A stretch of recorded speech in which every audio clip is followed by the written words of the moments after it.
Hello, it is 19 November 2019, Tuesday of the 33rd week in Ordinary Time.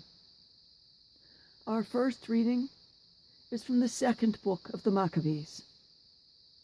Eleazar, one of the foremost scribes, a man of advanced age and noble appearance, was being forced to open his mouth to eat pork. But preferring a glorious death to a life of defilement, he spat out the meat and went forward of his own accord to the instrument of torture, as people ought to do who have courage to reject the food which is unlawful to taste, even for the love of life. Those in charge of that unlawful ritual meal took the man aside privately, because of their long acquaintance with him, and urged him to bring meat of his own providing, such as he could legitimately eat, and to pretend to be eating some of the meat of the sacrifice prescribed by the king. In this way, he would escape the death penalty and be treated kindly because of their long friendship with him.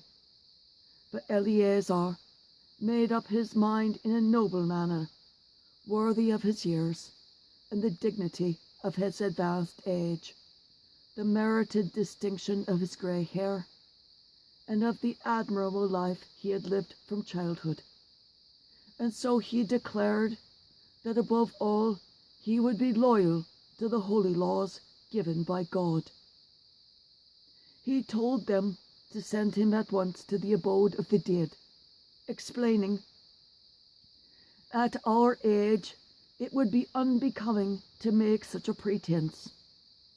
Many young people would think the 90-year-old Eleazar had gone over to an alien religion.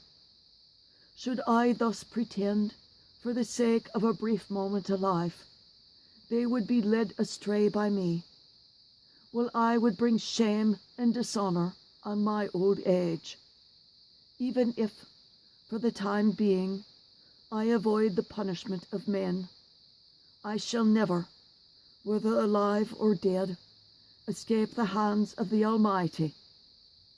Therefore, by manfully giving up my life now, I will prove myself worthy of my old age, and I will leave to the young a noble example of how to die willingly and generously for the revered and holy laws." Eleazar spoke thus, and went immediately to the instrument of torture.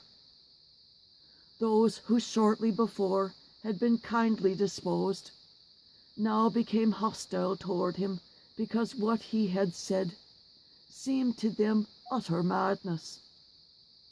When he was about to die under the blows, he groaned and said, "The Lord, in his holy knowledge, knows full well that, although I could have escaped death, I am not only enduring terrible pain in my body from this scourging, but also suffering it with joy in my soul because of my devotion to him."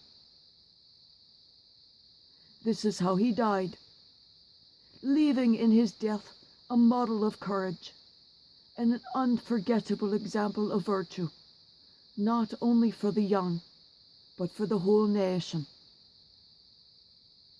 The word of the Lord. Thanks be to God.